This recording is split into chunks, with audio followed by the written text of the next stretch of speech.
Do you ever wonder where we go after this? Are you high right now? Do you ever get nervous? Welcome to Modern Investing Techniques, episode 42. It's May 14th, 2026, and I'm Patrick in Vancouver. Time to break down today's market setup and find our edge. Quick reminder, everything we discuss here is for education and entertainment. The practice investment of the day uses simulated trades with no real money. I'm not a licensed financial advisor, and this isn't financial advice. Always do your own research before putting real money to work. Canadian investors holding auto suppliers should reassess exposure after Honda indefinitely suspended its $15 billion Ontario EV plant to prioritize hybrids. World shares rose modestly as Wall Street hit fresh records while investors parsed outcomes from the Trump XC summit in Beijing. The S&P 500 closed at 7,444, up 0.6%.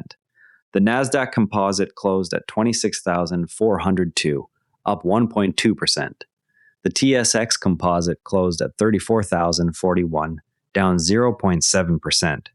Sentiment stayed constructive on U.S. data, but tempered by mixed Canadian housing figures and ongoing geopolitical signals out of Asia.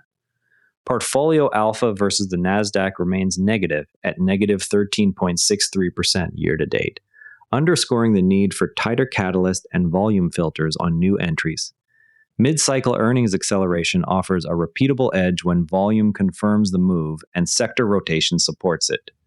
Today's data shows the largest such acceleration on record, meaning companies beating estimates are seeing outsized follow-through when institutional flows align. The practical implementation uses the screener that flags earnings beats accompanied by volume at least 50% above the 20-day average and positive sector ETF inflows. This setup has historically delivered the strongest results in the first 5 to 10 trading days after the report, provided the broader market is not in a risk-off regime. Risks include rapid reversal if macro data disappoints, or if the beat was driven by one-time items rather than sustainable demand. Canadian investors can apply the same filter inside Questrade or Interactive Brokers by combining earnings surprise data with volume and sector flow screens. Always require the volume confirmation above the 20-day average before entering momentum trades on earnings beats. This is a simulated trade for educational purposes only. No real money is involved. Today, we took no new position because no intraday catalyst met the volume confirmation threshold required by current rules. The screen continues to watch financials and select healthcare names for a potential Monday entry once volume aligns.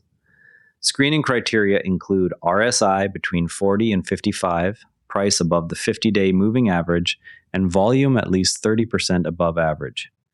Entering without volume confirmation has produced negative alpha in the last 4 trades, so no position is taken today. Skipping trades when criteria are not met preserves capital and reinforces the discipline that separates consistent performers from gamblers. Patience here is the active decision, not inaction. Yesterday, we closed our simulated AMD position after a strong week on data center growth and AI infrastructure demand, following the earnings beat. We entered at $360.31 on Monday open and exited at $408.46 on Friday close. The position gained 13.36%, adding $133.63 on a $1,000 simulated stake. Over the same 5-day window, the Nasdaq gained approximately 4.8%, giving the trade positive 8.56% alpha. The data center catalyst and sector rotation delivered exactly as modeled, yet the position still required strict volume confirmation to avoid whipsaw.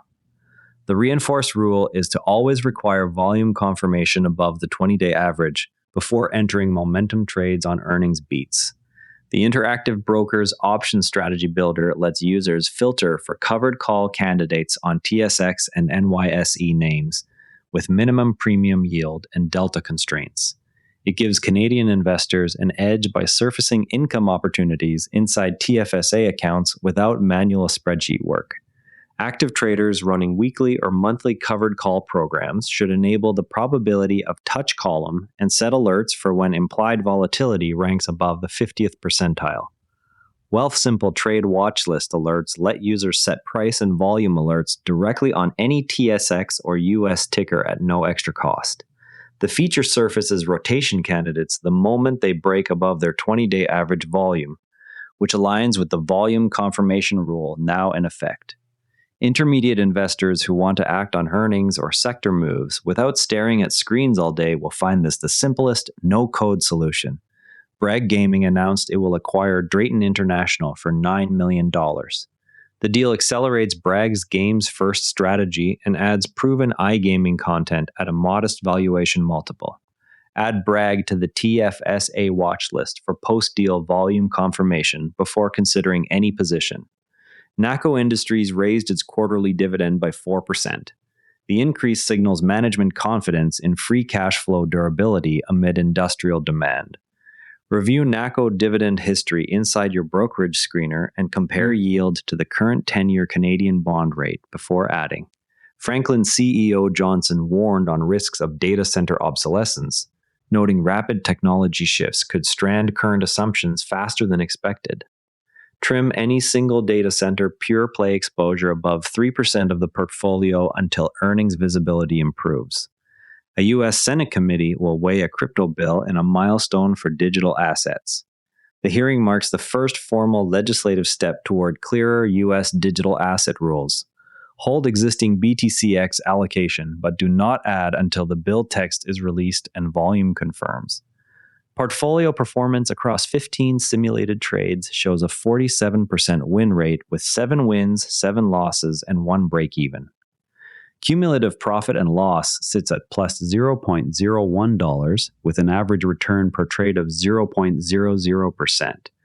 The best trade delivered 13.36%, while the worst came in at negative 7.49%, and the current streak stands at 2 wins. Our AI analysis is learning from the recent pattern of volume-filtered entries and adjusting screening thresholds accordingly.